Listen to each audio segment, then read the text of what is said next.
everyone. Thank you, everyone, to be here. My name is Richard O'Valley. So today's speaker is a high-level profile speaker in which he has been dedicating his life, to coach and mentor some other great leaders, and the ones that are ready to make a transition in their life, the ones that are ready, to work on themselves and to work in new roles. So at that moment, they can increase their skills, they can become great leaders, and his experience has been, a really broad one with all leaders and facilitations that he have been doing. He's a facilitator on the national leadership of federal law enforcement. He's also a CEO in training and coaching. So he has been engaging with leaders with the transition to new roles, scoop improvement in results, and he has his recent work, the ones that I mentioned before, that he has been a facilitator in the National Leadership Federal Law Enforcement. That is an agency.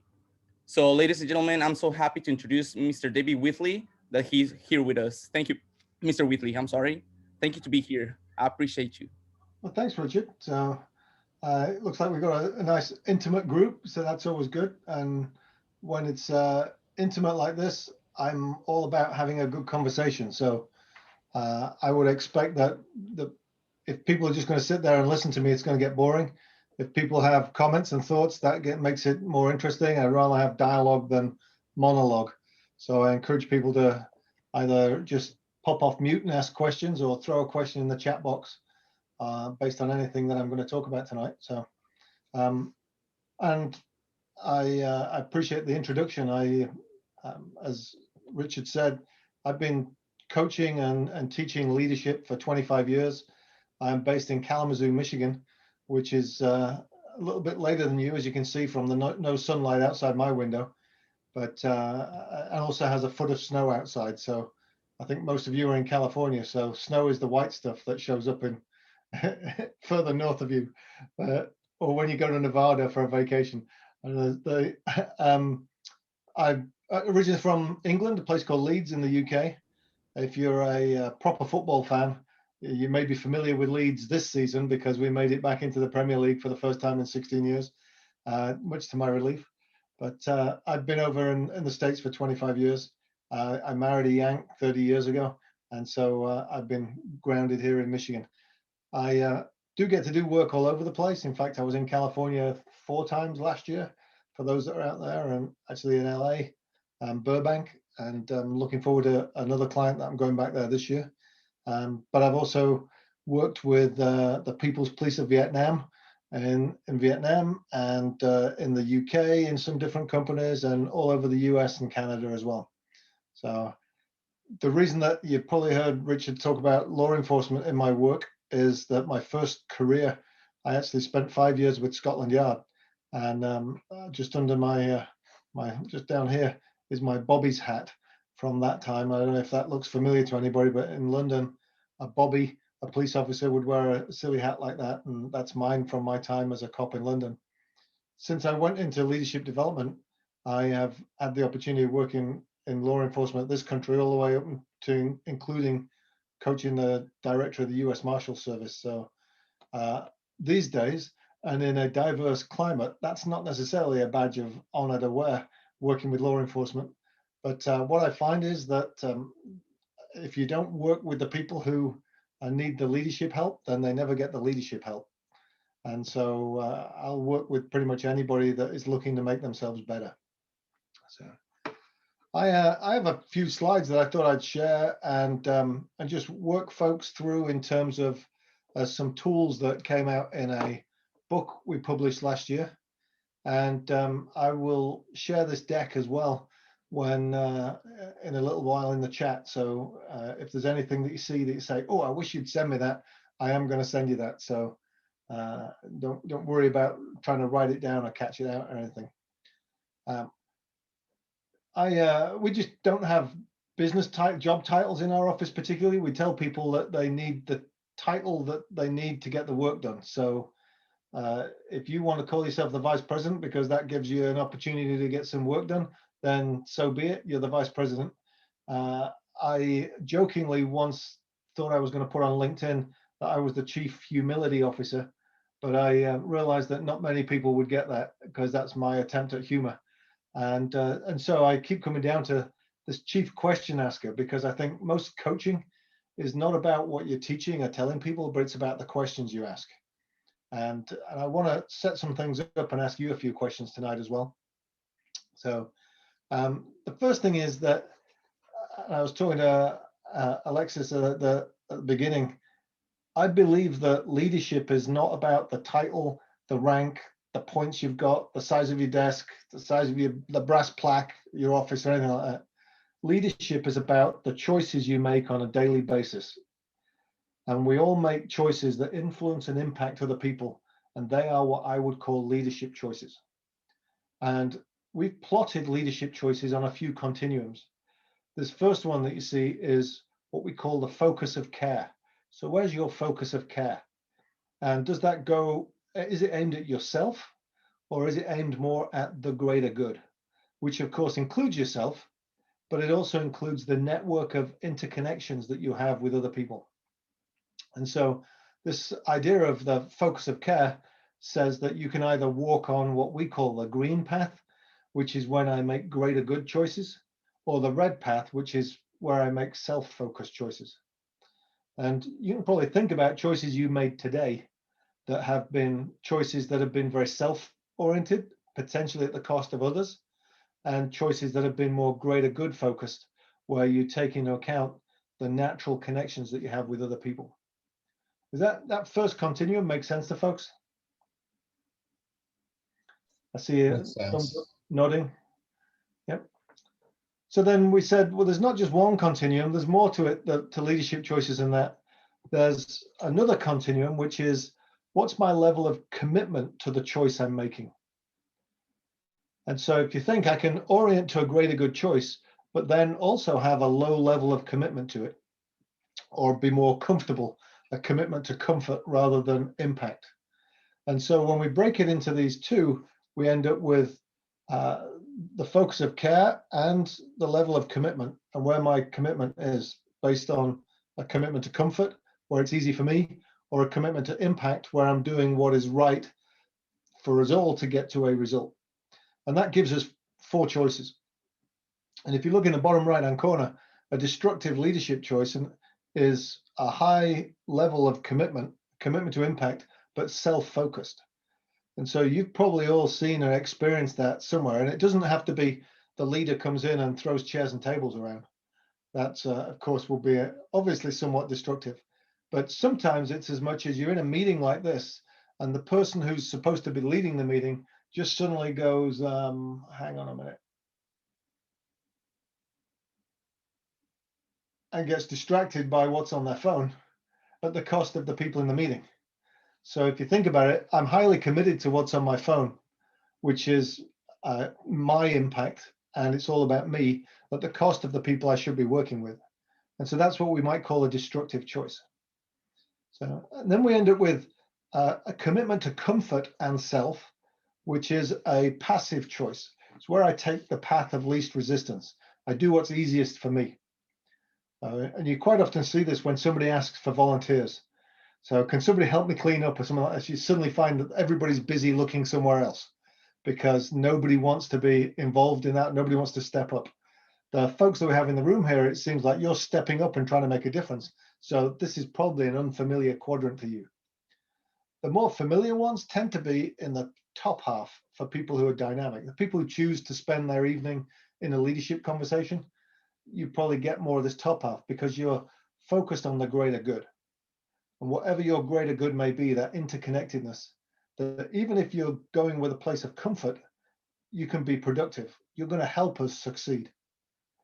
But if you actually commit to impact, you'll not only help us succeed, you will ensure that we are successful.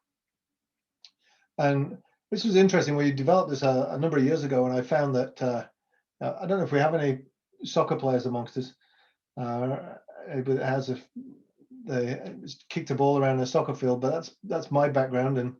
And my kids are all grown and gone now, fortunately, but when they were young, they were playing soccer. And we ran the soccer program in the little town we lived in.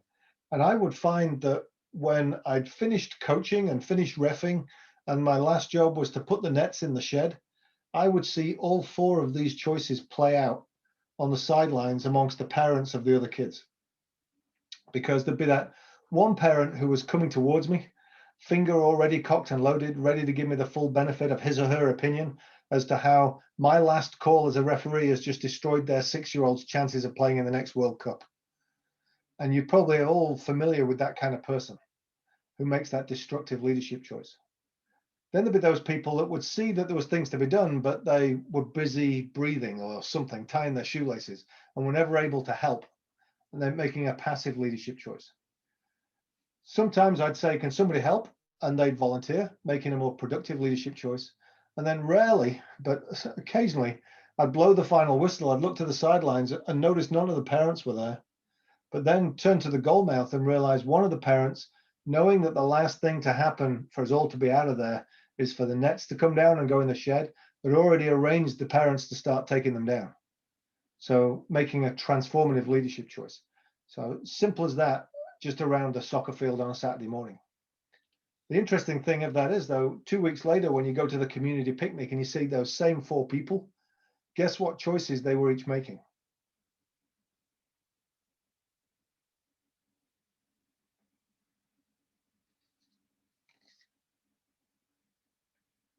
I'm going to leave the pause long enough. Somebody will fill it.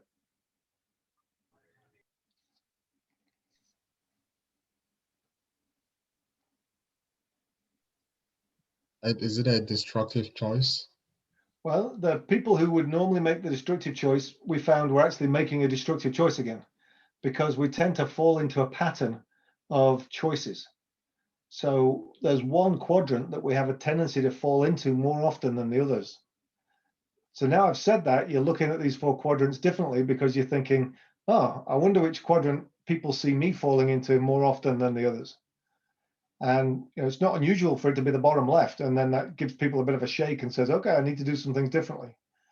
Sometimes it's the top left, which says, I need to stretch myself and be a little uncomfortable. Hopefully it's not too often the bottom right. Sometimes it's the top right, because it's people who say, no, I want to be a difference maker. I want to step out. I want to help people out. I want to do what I can for my greater good, wherever that might be. So we've had these four choices for a while, and this has created a model, a foundation of everything we talk about in leadership. Because if this is accurate, then it doesn't matter what you do. When you walk out of the room that you're in today, you might make leadership choices that influence and impact the people around you. And so you'll be able to monitor those choices. What questions do you have at this stage on these four choices?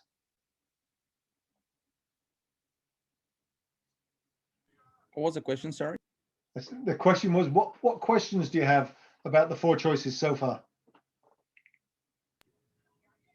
Oh, well, for example, how, like, as you mentioned, the transformative, space, the green one, this person is into the step that is going to have a transformational mindset and an even path.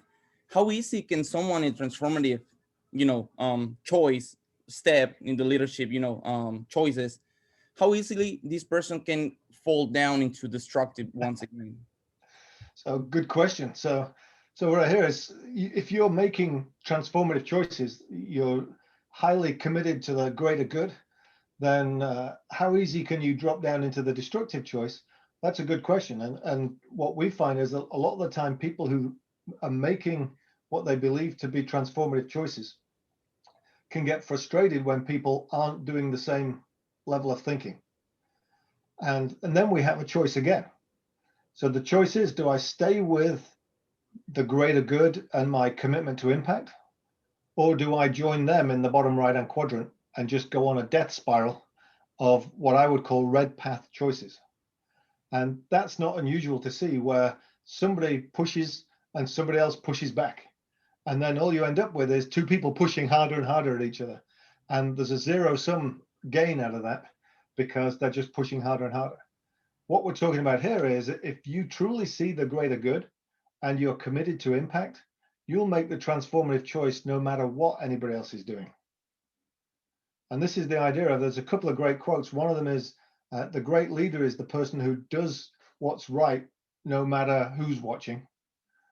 But then the great leader is also the person who does what's right, even if nobody's watching, because it's fundamentally built into who you are that you're trying to do the right thing. The other dynamic you raised there, Richard, is sometimes people think they're making a transformative choice, but if they don't have all the information, so they don't understand fully the greater good, you might find that they're actually making a destructive choice. And so what we first have to do is to make sure we're aligned as to the greater good. And once we've got that level of alignment, then people can make that choice to be in the top right-hand corner. But great question, thank you. So if you get the hang of this, and we've had this simple model for a number of years that's helped us frame up leadership. But when we wrote the book last year, we took apart everything we knew and rebuilt it. And for years, we've been saying there was something missing in this model, and we couldn't work out quite what it was. And we thought there was a third dimension. And then we struggled with the idea of how do you replicate a third dimension in 2 dimensions? And it's really hard, until we just happened upon one day when we were sketching this out on a whiteboard, our third dimension. And our third dimension is one of people. And because the other job of a role of a leader, somebody making leadership choices, is to understand people. And so we bring in the idea of EQ, sorry, the emotional intelligence side of this, that is, I either have strong emotional intelligence, in which case I'm at the 2 ends of this continuum, or I have low emotional intelligence, in which case I'm in the middle. So what you see is each of the 4 choices is now divided into 2. I can make that choice with or without emotional intelligence. And so that transformative choice, if I'm doing it with low emotional intelligence, might actually look directive. So I'm telling you what to do rather than bringing you along. And sometimes that can be frustrating for the follower, because it feels like I'm just being directed rather than I'm being led in a way that's constructive. And it's not that the leader's in the wrong place, it's just that they haven't grown or built the emotional intelligence to take that into transformative. So, and you can see each of the 4 quadrants has its kind of light and dark side, the shadow side of that. The one that is fascinating for me is what was the destructive quadrant in the bottom right. We realized that destructive was low emotional intelligence, because if somebody is self-focused and highly committed to impact, but has high emotional intelligence, then you're not necessarily going to be able to recognize that straight away, because they're going to be making a manipulative choice. They're going to think you're doing this for the greater good. But in actual fact, because they're really good at manipulating you, they get you to do what they need, potentially at the cost of you. Whereas that transformative choice, the leader that makes a transformative choice is doing it for all of us. So sometimes that's a real gray area between those 2, because the manipulative choice can look like a transformative choice initially. The one that most people question about is in the top left-hand corner, because we use the word slacktive, and most people say, I've never heard that word before. I don't know if that's the case here, but slacktive is a term from the Urban Dictionary, which really refers to, and I don't know if you have any of those friends that are on Facebook who are always telling you what you should do and how you should vote, but never get out of their room to go and do anything, or vote, or protest, or try and do it, raise anything up. They just talk a good game.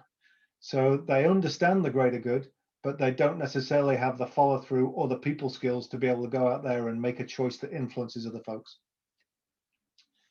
Now, this is the complicated version of this graphic. So what questions do folks have about this when we expand it to 8 choices? Well, I have one. Just real quick. So in the ones of the 8 choices, manipulative and destructive, so are some, and well, and selective are somehow like negative. Well, so the ones at the bottom, the ones at the 4 at the bottom are more negative because they're focused on you. The ones at the top are slightly more positive. The challenge there is the directive and selective. They have good intent, but they don't necessarily have the skills to carry it through. And you've probably experienced that leader who has great intent. You know that they're committed, but they say the wrong thing repeatedly because they don't get a read of the audience, or they keep tripping up over themselves because they don't understand where the other people are. And that would be somebody in that layer between selective and directive, that they are about the greater good, but they don't have the people skills to be able to pull that off as a choice that influences the people around them. And remember, these are all choices. And I would go as far as to say, especially if we go back to the four, we all make choices in all four quadrants on a daily basis. So we're all guilty of this. And you can probably look back and say, I've made choices in all four quadrants today. And you may think, well, I haven't made a destructive choice. Well, you may well have done. Like I said, the example of I looked at my phone when I should have been listening, or I had the Zoom up, but I've got my email open and it's distracting me, or I'm watching the football game on my other screen. All of those things are potentially passive and destructive choices. So another great question there, Richard. So this is just a pretty version of this model, but if you saw me skip by that, but I find that breaking it apart by the three continuums helps build to this more complicated graphic. So the other tool that I wanted to share with folks is when you take these choices and you plug it into teams and how you lead teams, that this is fundamental, but it then moves me to this model, which is the basis of our book, What Great Teams Do Great. And I see Cheryl writing lots there. I'm going to send you this deck, so I'll share it in a minute in the chat box, so you don't feel you have to copy everything out. So this is a simpler graphic than it might look at first, and it has three main chunks. There's the backbone of teamwork, which is the setup, the plan, and the do the work, which is all the preparation stuff. And it's the place that we quite often skip as leaders. We jump into doing the work and we haven't spent the right amount of time on the setup and the plan. And so the setup and the plan just have some simple questions to help us make sure that we're doing the right things up front. And this can be a simple little exercise. Let's go out there and do some community service in the college. Let's put a new team together to build a new program, wherever it may be. The setup and the plan questions are critical to making sure that you're eliminating as many issues down the line as possible. So once you've got the setup, the plan, and the do the work, we used to say that you might have issues, but these days I would say you will have issues, because it's just when you're working with other people, you're going to have issues.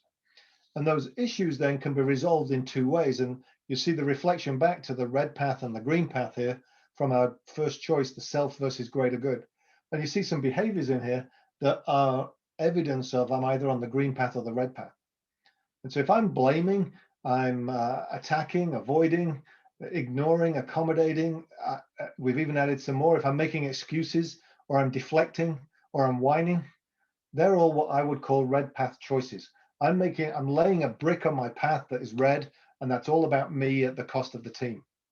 If I'm up at the top where the green path choice is, where I'm engaging people, I'm listening to understand, I'm making sure that all voices are heard, we're realigning as to what it is we're trying to achieve, and we're forward focused on a solution, then I'm making a green path choice. I'm laying a green brick on my life path that is supportive of the greater good.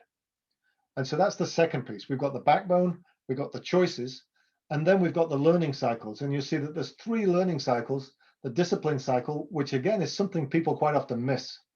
And it's the simple question of, are we doing what we said we were going to do? And before you change anything else, let's just check and make sure we're doing what we said we were going to do. Then the second question is, if we are doing what we said we're going to do, and it's still we're having issues, then is it the right plan? So, and if it is the right plan, it feels like it's the right plan and we're doing it and it's still not working, then we come back to the impact cycle and say, are we truly aligned and do we have the right people? But too many times I'm working with a client at the moment, I've only just got to stop jumping straight to the impact cycle. They have a plant that's not performing, and every 6 months their numbers will come out, they weren't performing, they'd fire the plant manager. And then next 6 months, they got somebody new in, they'd fire the leadership team. And it was like, why are you doing this? And then somebody new came in that I've been working with, and he said, okay, let's stop firing people and let's start working out whether we're doing what we said we were going to do. And they found out that they had great plans, but they weren't executing them. And so they said, well, okay, let's start executing against the plan. And then we'll see whether we've got the right plan. And then we'll see if we've got the right people. But let's not just jump to that. And so there's two places that you've heard me talk about people jumping to. One of them is they get excited and jump straight into doing the work. And the second one is they get excited and jump straight into changing the people rather than doing the 3 cycles in that order. So I've just given you what I would normally deliver in 4 hours in 27 minutes there. So I would love to know what questions or thoughts people have about what I just shared. Hey, David. Yeah, I have a question. How's Yes. it going? I'm good. How are you? Very, very good. So my question is, when it comes to the red path, right, the destructive, the manipulative, all of that side of things, why do you think that happens? Do you think sometimes there can be psychological effects that person may have personally dealt with throughout their childhood or throughout their upbringing that formed them into that type of leader? And yeah, I'm just curious to know your thoughts about that. It's a good question. I think I'd be interested a little bit in. You're obviously thinking that, are we taking into account where people come from when we're thinking about their choices? And so I think what you're doing is actually making a transformative choice in yourself in thinking about that.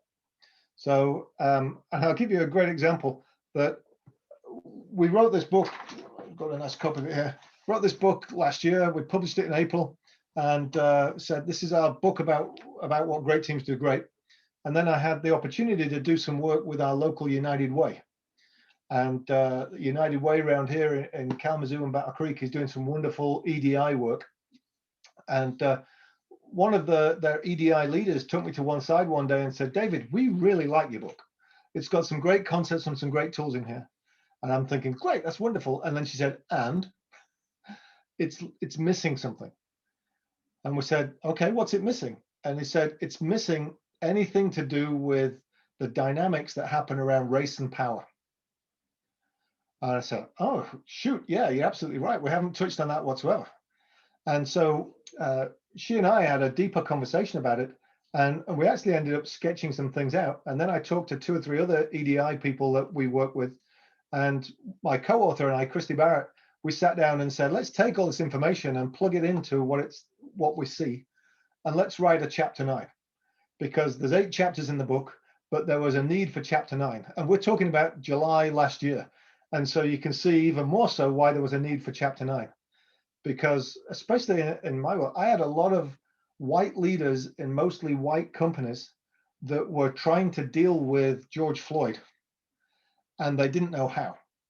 And I'm not the person that's necessarily going to be able to tell them that, but a lot of the people that we talked to for chapter 9 are.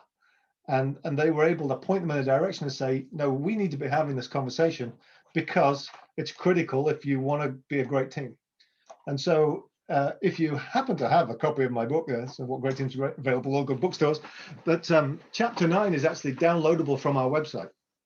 And so if you go to humanity.com and you look at the books page, you'll see that there's an additional chapter that is all about how great teams are impacted by race and power, and some great resources that help me with that.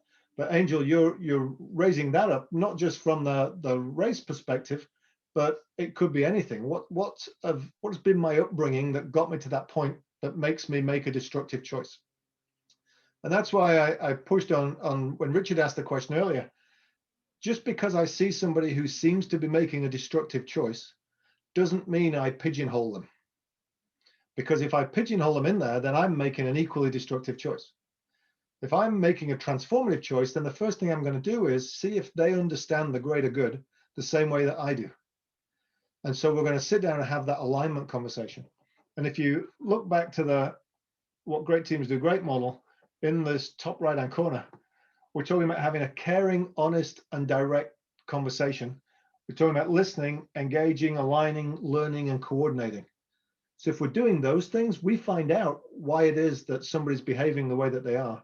And potentially we change their behavior, or we change their understanding of what the greater good is, so that we can get them onto the green path with us. Or potentially we realize that we've been on the red path, and we get that extra piece of clarity. So I'll give you another quick story that helped me with that. I was working in a manufacturing environment that's a family-owned business. Dad, semi-retired, is the chairman. Son is the COO and president. And I was coaching the COO, and he was saying that he got some feedback from his team that he wasn't very visible. And so I pull out of my tool bag an oldie but a goodie, which is stop parking out the front by the administration building, park behind the plant.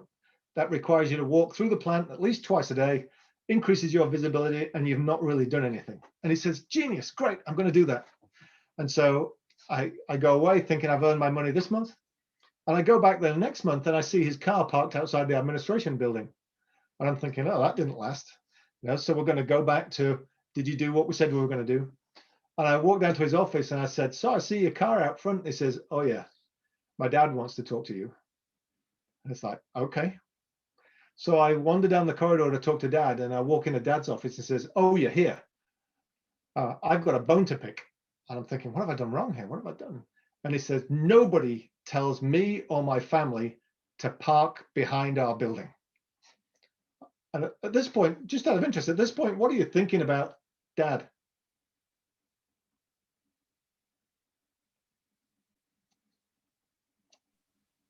I would say I was like, whoa, that's kind of, I feel like class has something to do with the situation. Like you're not going to do that. Like, why, like, it's kind of like, this is not something that you tell us to do or something along those lines.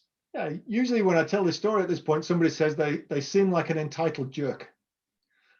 And so it's like, okay, well, just hold that thought for a minute, because I'm in the office and I say, because I'm trying to demonstrate the green path, I say, Joe, help me understand that, because I want to understand what's.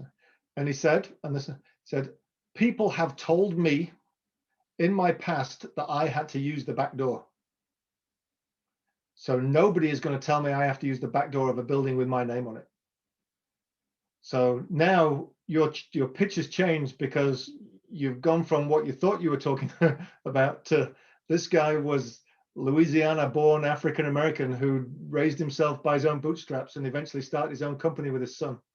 And here's white guy from England telling him to go and open the back, go through the back door. And so my realization at that point was, he's not the entitled jerk.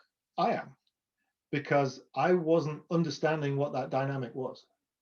And once I understood it, I could change my perspective. And so it's not a matter of you're always on the green path and somebody else is on the red path. If you try to be on the green path, you might find out that you were on the red path. But if you operate on the green path, that's how you find out that you were, and that changes the potential dynamic that you have. So that helped answer you. That was a long-winded answer to your question, Angel. No, yeah, that was great. It reminds me of the Gordon Ramsay episodes, kind of too, where when Gordon Ramsay goes and tells them what's wrong with the kitchen and everything, and there's some of the owners who just don't want to hear it, right? But I definitely understand the difference in how race and power played its role in this specific situation. I'm actually curious what you think about gender and power as well, because I remember that I was leading a team at Dominguez Hills with Peace Club, and unconsciously, I would talk over a lot of the women, right? But I had no idea I was doing it. So ever since, like, I started noticing in my team that the women, one of the publicity directors, she wouldn't give her 2 cents when it came to certain things. And then eventually I was just confused at what was going on. And then I asked one of my other board members, hey, why is it that this person doesn't speak up? Like, she used to be very vocal and she would speak up about things. And she told me, well, Angel, you cut her off all the time. And I was like, what? Like, are you serious? And then, yeah, it turns out that I did, and I had no idea I did.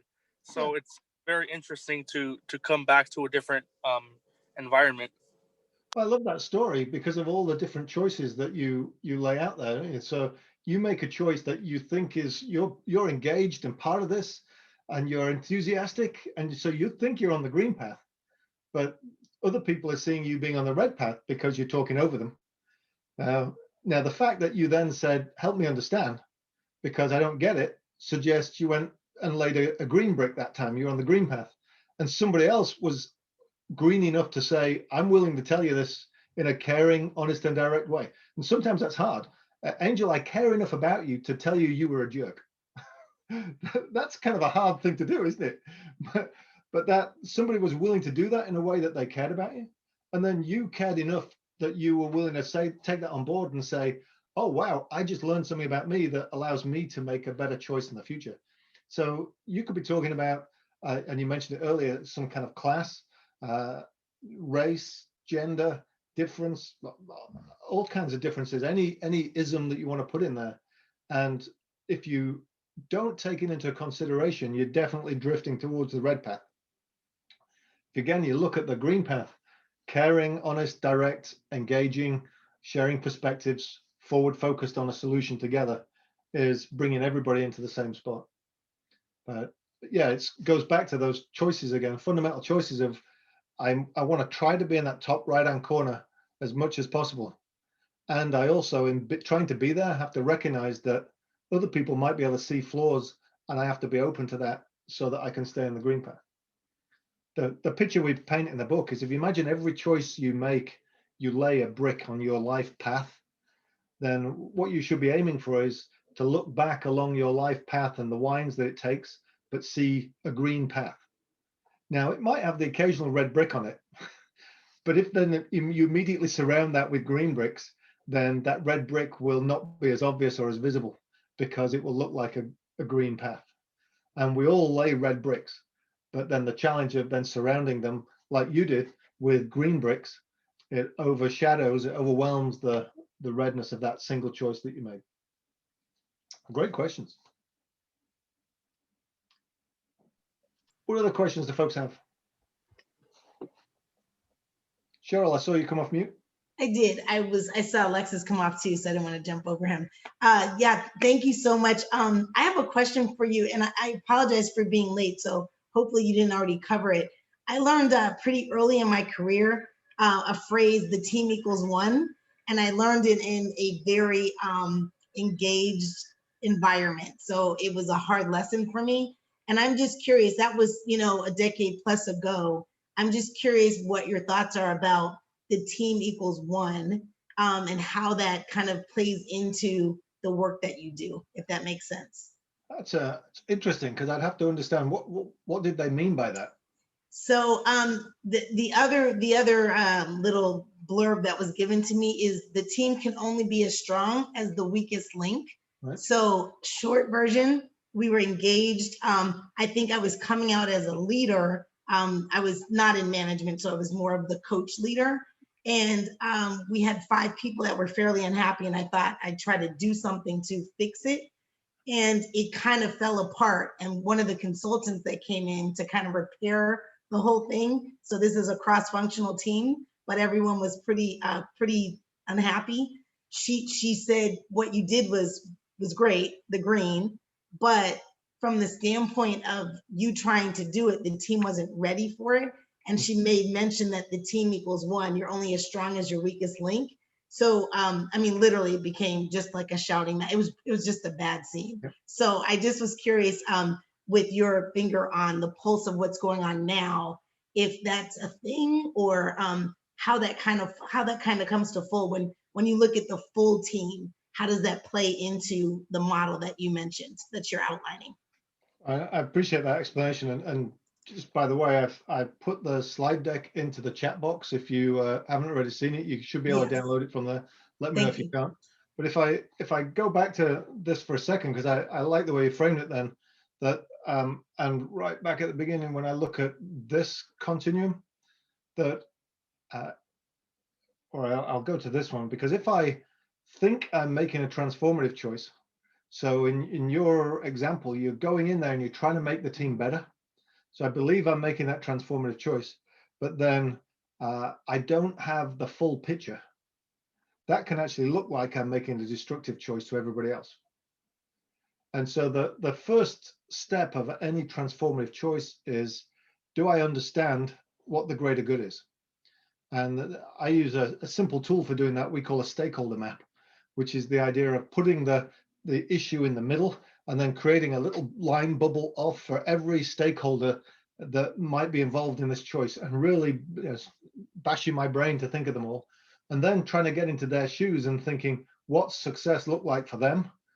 And when I understand what success looks like for every stakeholder, then I'm closer to my greater good. What I'm guessing you did, you said, hey, I don't like this and I think I can fix it. And you think about the way both of those sentences start. It's all about who. As opposed to saying, I don't like this, what can we do to fix it? Right. And you may lead it, but then I'm thinking greater good, because other people might be saying, no, we're great. Mm-hmm. It's just you're missing this piece of information that would help you see why we're great. Okay, that's perfect. Thank you very much. It left an impression on me, as you can tell. So I've always wondered, just what the dynamic of that is. And you're absolutely right. Like, there wasn't much footwork up front on my part. So I was thinking I was helping, but I was down in the red box. Yeah. Well, Thank you. I love the fact you related that back in. That's a great example of, Yeah. I didn't do the prep work. I just got stuck into doing it, Mm-hmm. and then came up short because I didn't really understand what success was. Correct. Yeah. Thank you. I appreciate your willingness to share that kind of example. Sure. So what other questions do folks have? Any other? Well, I have one. Hopefully, it's not going to be the last one. So, a little, in base of what Angel and Miss Cheryl said, do you think that? So, and going back to my question once again, about like, You went on mute all of a sudden, Richard. you guys heard what I said, or? I didn't hear the question, but we heard you were building everybody else. So, like I said, in base of what Angel and Mr. Cheryl said about the manipulative, submissive, and selective, Yep. they are in base of perception as well. Because, well, in base of what Angel said, Cheryl, and I have also a small, experience that I was abroad in another country. So I was like, wanted to, because I'm still on my, on my path of transform. Well, I would like to say transformational, that I'm discovering, the best skills of the leader that I have. So I'm working really hard on it. So last year I went into a small internship. So I was in another country and I was trying to have the lead on something, but I think that, well, they clarified that I was doing it a little too rough. I was going, right away for what we want instead of, getting to know each other, be more a little open, because I was taking it in a way like, like rough, and let's make this change. Let's have this impact on the world. Mhm. But I was rushing. So, I was like a little 100 instead of going 50. Yep. So do you think that these, when people, is in the transformational section, that is the green one, they confuse it and they're actually in the red ones? Do you think that is by perception then? Well, it's all somewhat by perception. And until you understand all the different perspectives, you don't understand truly what the greater good is. And so, it comes back to my story again about the two manufacturing folks. I thought I was making a greater good choice. I thought I was giving a greater good piece of advice. And even the response I got from the son was, oh, that's a good idea. And the challenge is the son never witnessed dad being told to go in the back door. He'd grown up in somewhat a life of privilege compared to his dad. And so there was no sense of that. Now, the moment his dad said it, then he could suddenly realize, holy cow. And he actually had quite a conversation about, how do I make sure my son understands that dynamic? Because we're only 2 generations away and already potentially people have forgotten that. And I think it's that idea of it. If you're coming at it from, I am the only one who knows and I know the right thing for everybody, then you're probably in the bottom half of the choices because you're self-focused. If you take the moment to say, okay, who are we? What are we trying to achieve? Where's the interconnections? Now let me see what I can do to support it. Then you're probably more likely to be transformative. But the other thing you shared is I'll pop this back up again for a second, is that middle band. If I and I take this group here is all about having low emotional intelligence, which is I don't have a high level of self-awareness. I don't have a high level of self-regulation. I don't have a high level of other awareness where I'm paying attention to the emotions and the dynamics within others. And I'm not able to interact with that. And so if you came across, it sounds like you came across a little bit directive. And other people probably felt like that was destructive, because you're coming over, who are you to be the boss? You don't even know what we're trying to achieve, kind of thing.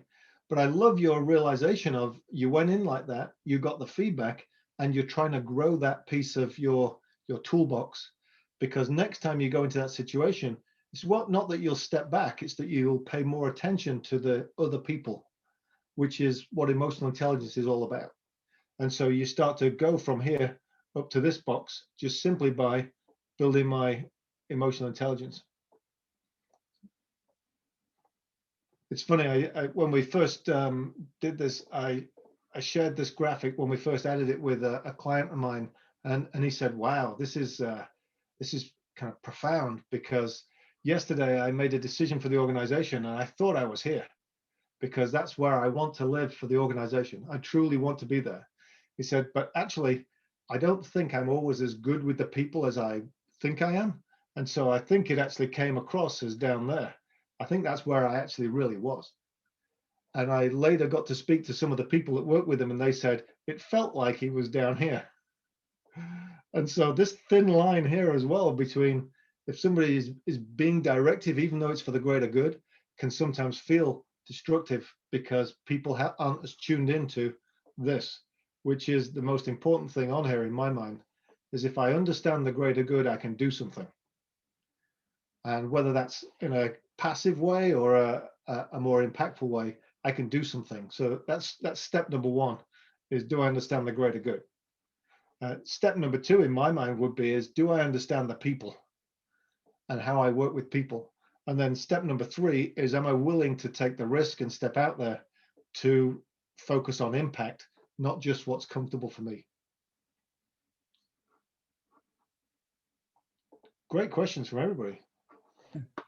Thank you. Yeah, a little more clear. So now also in base of this one, so people start, I mean, for example, people that don't have, a broad knowledge of leadership, or they're leaders, that are in the, my position, improving, realizing, they go into, like, you can call these, the green ones, the red ones, like steps. They start with transformational ones, passive ones. And if they don't go, you know, like you said, it's about knowledge as well. If they don't have, a good knowledge, at the moment that they're doing these steps, they can fall down, again, on my question, to destructive and all of those. Or it's not exactly into steps. I mean, it is just depending on the leader can get into that category. And the categories, I mean, I use it as transformative, destructive, you know what I mean?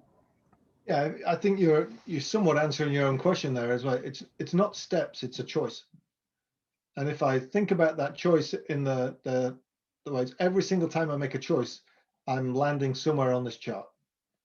And so if I don't have a lot of experience and I try to step in and run the show, then I'm probably at the lower end of this chart. If I don't have a lot of experience, but I'm open and I'm engaged and I'm listening and I'm sharing my perspective and I'm really getting clarity about what we're trying to achieve, then I'm at the top end of this chart. I don't have to be running the show to be making a transformative choice. In fact, I did a training a number of years ago, and I don't know if any of you deliver training, but you always want those people who speak up early on in the training, because I'm all about engagement. And so a few of you have been really helpful. And when I ask a question, you've spoken up, and that's great, because then they're your go-to people. You want them to speak up. And if you ask a question, you can look at them and they'll probably say something. But then about an hour into your training, you want them to give a bit of space So now you've got some dialogue, some other people can step up. And I was in this training and I had this one woman and she was being great answers, great questions, everything very engaging. And about an hour in, I asked another question and I happened to notice that the woman sat next to her who hadn't said anything kind of sat up in a chair as if she was going to speak. And my superstar, who'd been sat back straight away and folded her arms. And I thought, wow, what a great transformative choice that is, to get out of the way.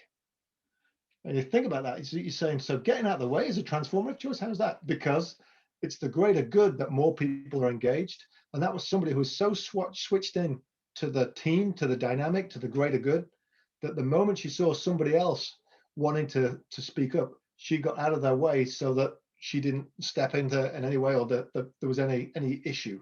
She gave the floor to them. And I actually stopped and said, wow, what a transformative choice. That was outstanding because we were using this model. And so every single choice you make, and even as you leave today and you go about your work, you're going to be making choices somewhere on here as you interact with other people. And how you influence and impact them will be based on this.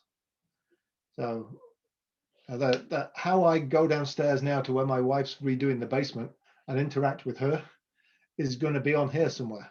Because I could come down and say, hey, I just had some great conversations. These people, let me tell you all about them. And she's saying, I'm frustrated as heck because I'm sawing this thing and I can't get it to nail in.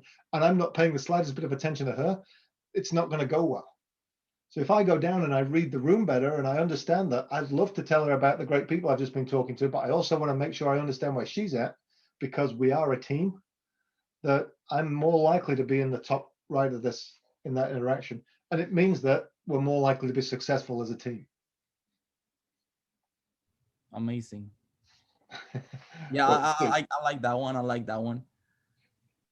and I tell you, I'm not always good at it. And my wife will tell you, she's been to, I do this training all the time on the 4 choices and the 8 choices and what great teams do great. And she's been to about 5 or 6 different sessions that I've done. And she'd be the first to tell me when I'm on the red path. And yeah, it's not nice because you write the book, you don't want to be ever pointed out that you're on the wrong, but we all are. And you just have to recognize that, yeah, I probably am. And what am I going to do about it? Because that's a red brick I just laid and I better cover it in green ones now so that I can recover from it. That's fantastic. Thank you so much for this knowledge and the wisdom, more than anything, the wisdom. And well, we have space for another question. Anyone else? Before I use it. I just kind of wanted to give a quick thank you just because it was very practical, you know, and it puts things into perspective of like, you know, you don't have to be perfect to make it work.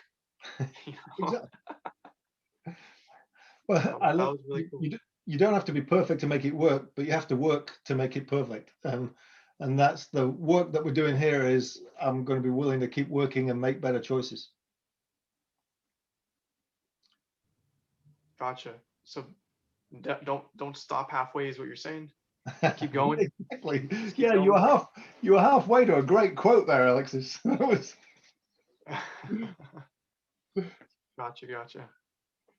So besides that, do you have for the viewers, and since this is a recorded event, any advice for the leaders to avoid, to get into or to fall down into destructive, manipulative, or selective?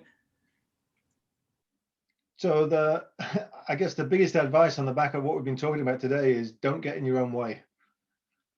That if you are humble enough to recognize that you make choices in all 4 quadrants on a daily basis, then be strong enough to recognize when you've done it and fix it, because sometimes your ego can be the biggest challenge to you making a good choice. And we see that all the time. Unfortunately, we see it quite a lot in our public officials, is they'll never back down from something that they know is wrong. It may even be televised saying something else and they say, no, I didn't do that. And it's like, it would be so much easier for them to say, yep, I did that, it was wrong, I intend to fix it this way. And for some reason or other, they double down. And that's all about ego. And if you let your ego get in the way, it will trip you up every time. So that would be my advice there. And check out the Humanity Leadership podcast, where you can hear more little snippets of practical advice. If you do podcasts, then you can get it wherever you pod, and just make sure you spell humanity right, because it's not human energy, as most people say. But check that out and let me know. So I hope it's been useful, and I love your feedback, because we try to be practical. I'm not an academic. I like to read the academic stuff, but I try to interpret it and make it as practical and as useful for people as we possibly can. Amazing. I have a question really fast. So my last question is no, actually no, I didn't have a question. I was gonna say that I want to buy your book, so I'm definitely going to check that out. So it's available any good bookshop, and what I'm recommending, you can get it from Amazon, and sometimes Amazon's been offering it really cheap. I don't have a stock, otherwise I'd get ready to send you them. But what I'm recommending to people is go to your local bookstore and order it there, for a couple of reasons. One is it stops Mr. Bezos getting any richer. And secondly, in the last 12 months, if you've still got a local bookstore, they'll be grateful that you're going in and ordering a book from them. So Got it. that's, again, is trying to be greater good thinking, because I like bookstores. I also like the efficiency and the ease of Amazon. But if we can try and do both at the same time, then that's a good thing. Yeah, I have a comment. First of all, I would like to say thank you very much, David, for hopping on with us today. And second, now that you mentioned your podcast, I would actually be interested. Would you like to invite us over to your podcast? Yeah. So do you mean to listen? For sure. So yeah, if you wherever you get your podcast, if you search Humanity Leadership Podcast, HUMANERGY, you'll find us. If you don't find it, then look me up on LinkedIn. I think a number of you are already linked in with me, which is good, and I will point you in that direction. I like LinkedIn as a business social media, so I share stuff that way. We also have a YouTube site where we put the video version of the podcast on a couple of weeks after we've done the audio version. But it's designed as a radio show, not a TV show. So you're just looking at a screen like this, at two folks talking to each other. It's a combination of, there's an episodes about choice with my team, and then there's other episodes with other key leaders and listening to their story. This coming Friday, it's going to be a guy called Ed with a long last name who's just written a book about reinventing masculinity. And it's interesting where that fits in with leadership as well. And some of what you've been talking about earlier about how sometimes that aggressive step in there and lead masculinity isn't what most people want. And so definitely.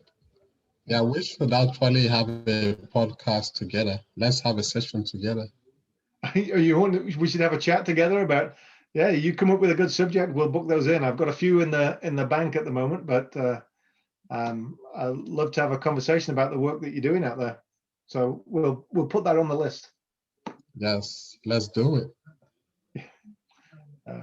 As my joke is normally, both my listeners will really enjoy that. Amazing.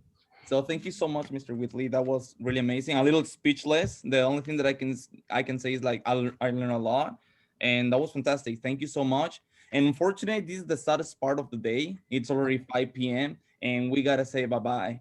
But besides that, thank you so much. You have no idea how much we appreciate your presence in here, your time, your wisdom. Thank you so much in the name of Evolution of Leadership. Mr. Wheatley, thank you. Well, thank you. It's David, by the way. Mr. Wheatley's my dad. I appreciate you inviting me out here. I love what you're trying to do and the work that you're doing and exposing folks to leadership that might not normally have that opportunity. So if I can do anything else to support you, don't hesitate to reach out. I'd love to stay connected.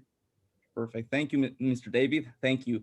And Thank you. everyone to be part of you. our tonight's event. Have an amazing one. Thank you so much. Thank you. You too. Take Thank care. you. Thanks.